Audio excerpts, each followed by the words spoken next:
Hey everyone! Welcome back to my channel. Let's go on ahead and get right into it. I'll see you at the end of this video. Enjoy! The study of paleontology had its beginnings back in the 18th century. From there on, the paleontological world grew and led to many great discoveries of various different forms of prehistoric life. The word dinosaur, meaning terrible lizard, was not coined until the early 19th century by a man named Sir Richard Owen in the year 1842. Dinosaurs were being discovered left and right as the dawn of the new century emerged. The 20th century brought forth more understanding of these great beasts from a bygone era. However, it was held with high regard that dinosaurs were extinct and were no longer roaming our world. Though, there were stories and rumors of terrible beasts that still roamed and ruled on an island that was passed down from sailor to sailor. These tales were noted as nothing more than drunken stories from bored sailors. That was, until a man came forward in the early 20th century, the year 1933, with a claw that looked like that of a lion's, but 3 times its size. What made the paleontologists scratch their heads was that this was no fossil, but from what was a living and breathing animal once thought to be extinct. It was discovered that this claw was taken from a cat with a large pair of canine teeth and that this animal was the size of a black rhinoceros. It was shot on the coast of an island that was shrouded in clouds and smoke in the Pacific Ocean. A land forgotten by time. It was decided that an expedition be conducted to explore this extraordinary claim that such an island exists within their world. The expedition came upon an island that had several tribes living on it. And those tribes spoke of a mysterious wall of smoke out on the sea that no man has ever come back from. A place the tribe's people say is cursed and within lives demons and monsters. The villagers dare not even bring their dugout canoes within several hundred yards of this island of demons. This was the destination for the expedition team. The following morning the team got aboard their ship and sailed for the island of demons. The wall of clouds met the crew with a great sense of unease. The ship passed through the dense cloud cover and what met their eyes was nothing short of sailing backwards in time. The ship came to the shore, which thereupon they met tribes people who appeared to be of different nationalities, let alone wore shreds of clothing that came from every era. The team were led to a village that had an enormous wall that was erected, as it appeared to be eons old, that separated the village from the rest of the island. The elders of the village explained that on the other side of the wall lived frightful and terrible gods that devour their people. The wall keeps them safe. One such gods they spoke of are known to them as the chief of demons, they named Gorus. The team were completely skeptical of these claims until they were brought to the top of the wall. A small group of natives tossed down a large slab of meat on the other side of the wall. At first nothing came. Then suddenly out of the tree erupted a large creature that the team could hardly believe. This animal looked nothing like their art in the museums and even made the skeletons of the Tyrannosaurus look like a juvenile specimens. Its head was large, way too big to be considered a tyrannosaurid. As quickly as it came out of the trees it disappeared back into the forest with its prize. This was one of the Gorus the natives spoke about. They feared this creature above all else on the island. The scientific team wanted to observe this creature more. A small group from the expedition team went out with a band of natives to help them navigate the jungle.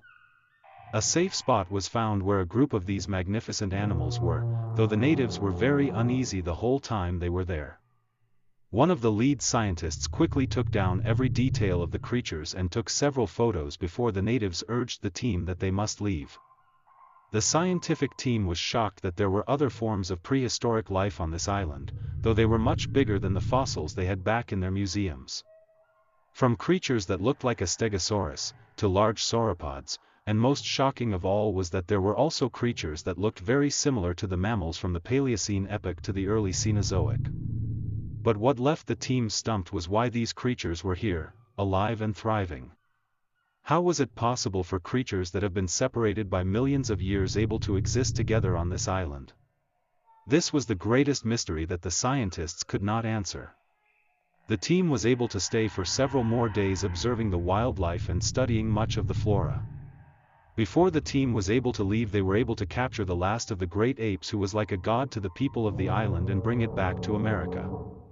As that creature was on display, the other scientists were busy putting together their knowledge of the dinosaurs they discovered on that island. The one that fascinated them the most was the creature known to the locals of that island as Gorus. Quote, the giant theropods that ruled on the island the natives call Gorus. These magnificent beasts stand 7.5 meters in height and reach lengths of 16.3 to 18.9 meters in length. The appearance of these animals look to be like that of an allosauride, however the skull and body proportions are much bigger. Too big to be an allosaurus, however, from the shape of the creature's head to the limb size and full length of these animals, it is safe to say that these creatures are more closely related to the recently discovered Giganotosaurus. Both share a larger head and longer forelimbs. Though, these beasts dwarf the Giganotosaurus by 3 meters. They must have evolved over the millennia to be able to keep up with not just their prey but also the other predators on the island. It was decided to give a name to this species, the Venatopelorognathus goravastus, meaning monstrous-jawed hunter. This name was given due to how massive the skull and jaws are on these animals, and how terrifying they are to behold. Upon further studying of these fascinating creatures, there are also parts of their anatomy that are only specific to their species. First and most noticeable are the tusks that protrude from the maxilla. These have been observed to help in latching onto and subduing their prey. However, these are used in tandem with another adaptation, their dew claw.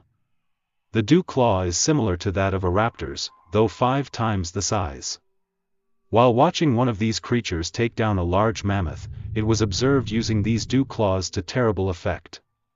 The sickle of the dew claw is sunk into the prey, in which the long claw not only punctures several arteries, it also pins the prey item down.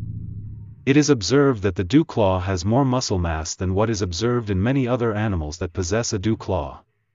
The other attribute to note is the muscle mass in these creatures' tails and hind legs. The legs have to support this creature's massive bulk. It has been observed that these animals are able to run down their prey anywhere between 15 to 30 miles per hour. What kept them balanced was the massive tail they sported. These animals are covered in dense scales that protect it from not just its prey who would have protections of their own, but from others of their own kind.